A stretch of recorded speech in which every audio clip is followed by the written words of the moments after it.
کس کی اجازت سے میرے کمرے میں داخل ہوئی ہو؟ کیا سمجھایا تھا میں نے تمہیں؟ دوبارہ مجھے اپنی شکل مت دکھانا۔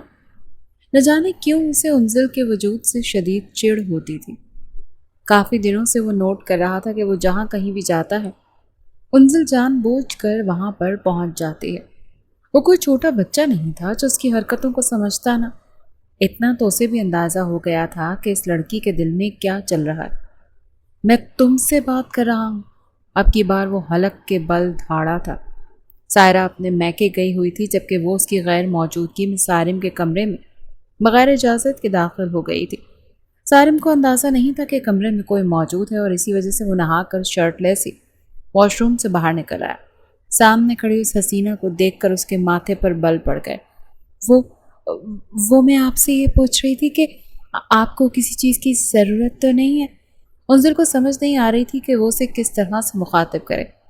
سارم نے جب اس لڑکی کو اپنے سامنے یوں بے دھڑک کھڑے دیکھا، یہ جانتے ہوئے بھی کہ وہ بغیر شرٹ کے اس وقت اس کے سامنے کھڑا ہے، بلا شبہ سارم کا وجود ایسا تھا کہ کوئی بھی لڑکی اس پر اپنا دل ہار سکتی تھی۔ باڈی بلڈر مسلز اور پھر سفید اور پرکشش وجود۔ وہ جب اس حالت میں سائرہ کے سامنے آتا تھا تو سائرہ تو یوں جنونیت میں ہر حد پار کر کے اپنے شوہر پر محبت کے پھول برساتی تھی کہ بعض دفعہ تو سارم اس کی اس محبت کو دیکھ کر سرشار سا ہو کر بس بستر پر گرا رہتا اور اپنی من چاہی بیوی کو خود پر پیار لٹاتے محسوس کرتا رہتا۔ مگر آج یہ نوبت آ چکی تھی کہ سائرہ بیگم نے اسے حکم دیا تھا کہ تم نے میرے شوہر کو اپنی جانب مائل کرنا ہے۔ اگر مجھے کسی چیز کی ضرورت ہوگی تو میں خود وہ لے لوں گا۔ میری فکر کرنے سے بہتر ہے اپنے کام کی طرف توجہ دو۔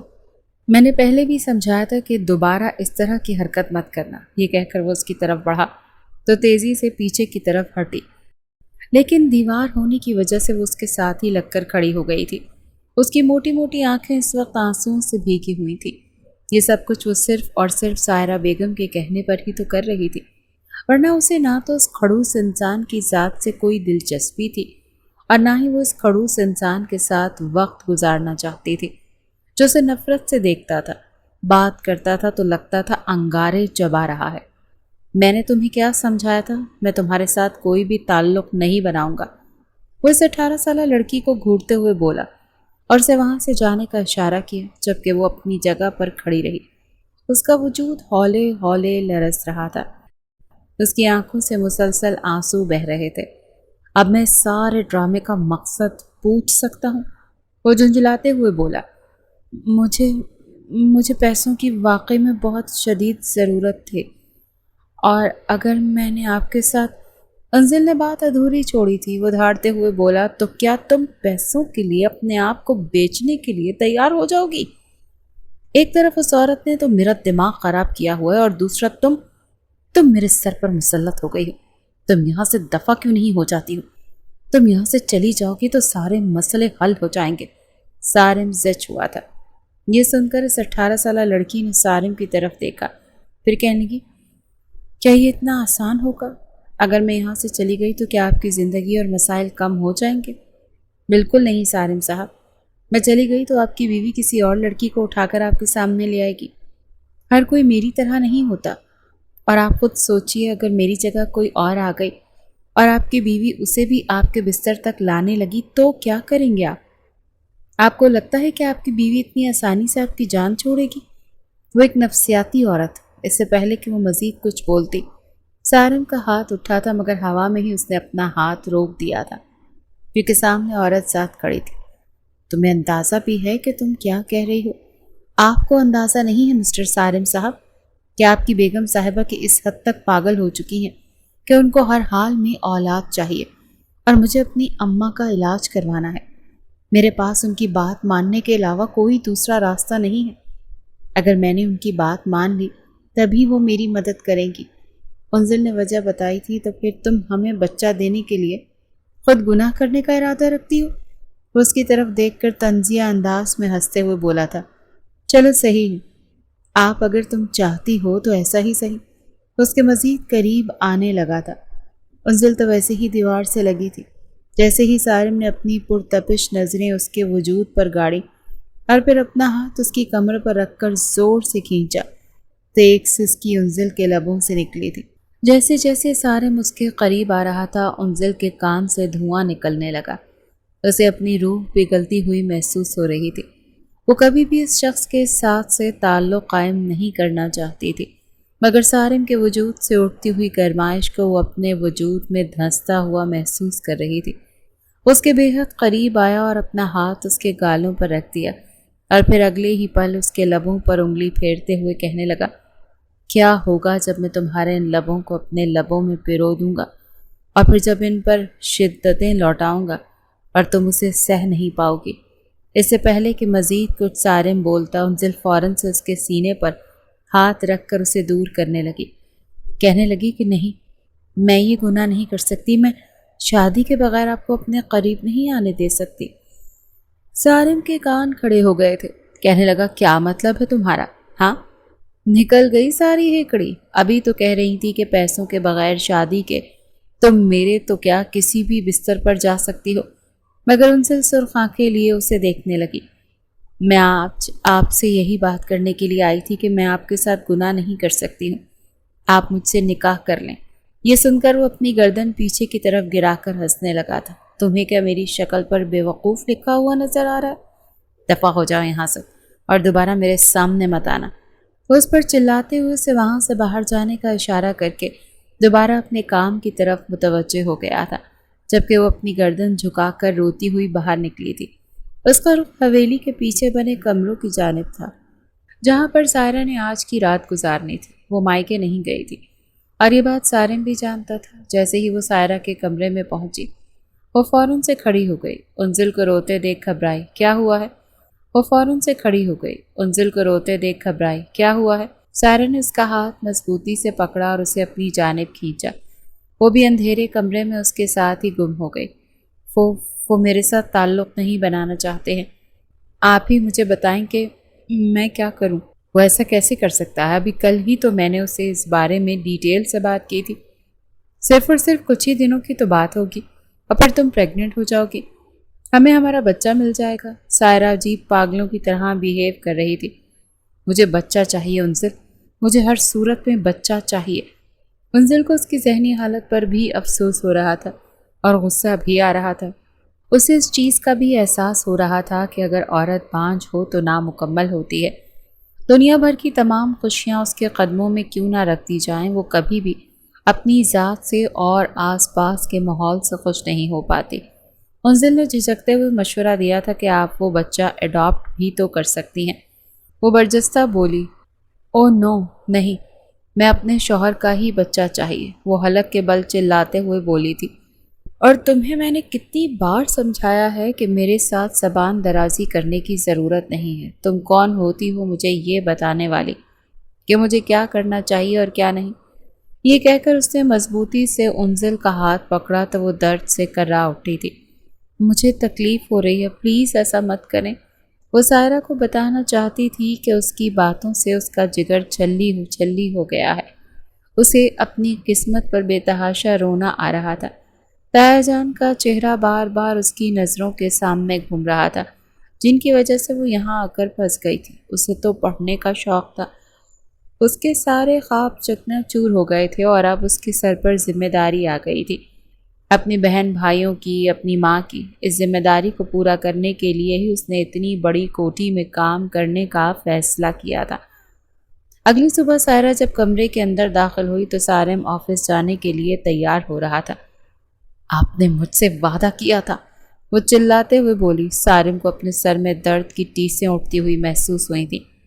عورت کی اونچی آواز اسے زہر لگتی تھی، مگر سامنے اس کی پسندیدہ عورت تھی جسے اس نے ٹوٹ کر چاہا تھا، مگر اس وقت ایک صدی شیرنی بنی ہوئی تھی۔ اور میں نے آپ کو بتایا تھا بیگم صاحبہ کہ میں ایسی کوئی بھی گھٹیا حرکت نہیں کروں گا۔ وہ پیار سے اس کے بال سمیٹتے ہوئے بولا تھا، مگر آپ تو راضی ہو گئے تھے، اب آپ ایسا کیسے کر سکتے ہیں؟ دیکھیں، صرف کچھ ہی دنوں کی تو بات ہے، آپ اسے اپنے ساتھ رکھ لیں، سارم ہمارا بچہ ہو جائے گا۔ کیوں نہیں سمجھتے آپ؟ کہیں ادھوری ہوں میں؟ مجھے میرا بچہ چاہیے، مجھے آپ کا بچہ چاہیے۔ وہ پھر سے جنونی ہوئی تھی۔ سارم کا سب بھی جواب دے چکا تھا۔ تم پاگل تو نہیں ہو گئی ہو؟ وہ اس کو دونوں کاندھوں سے پکڑ کر جھنجھوڑتے ہوئے بولا۔ ہاں